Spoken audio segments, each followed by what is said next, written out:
President Lyndon B. Johnson had on his board of science advisors geophysicist J.F. McDonald, who wrote, quote, "One could develop a system that would seriously impair the brain performance of very large populations in selected regions over an extended period." The CIA's program in experimental mind control became known as MK Ultra.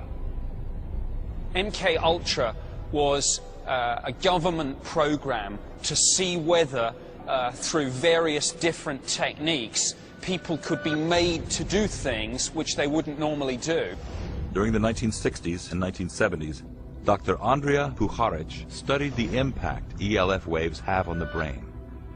What he discovered was shocking. Dr. Puharich found that a 6.6 hertz ELF wave could cause depression. A 7.83 hertz ELF wave made a person feel good, producing an altered state. And a 10.80 hertz ELF wave could trigger riotous behavior. One of the reasons we think it's probably multimodal, it's probably coming from a combination of ground sources, satellite, and HARP.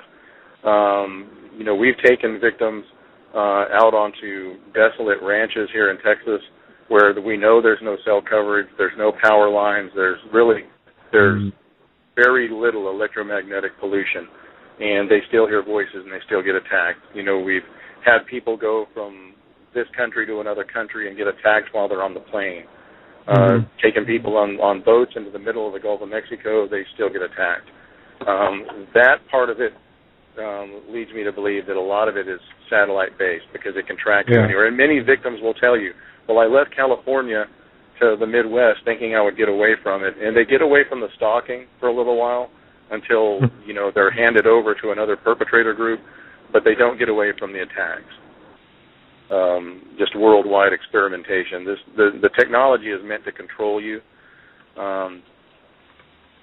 With the random sample of people that it seems to be targeting and the fact that it's happening globally, and all of these people have virtually identical complaints,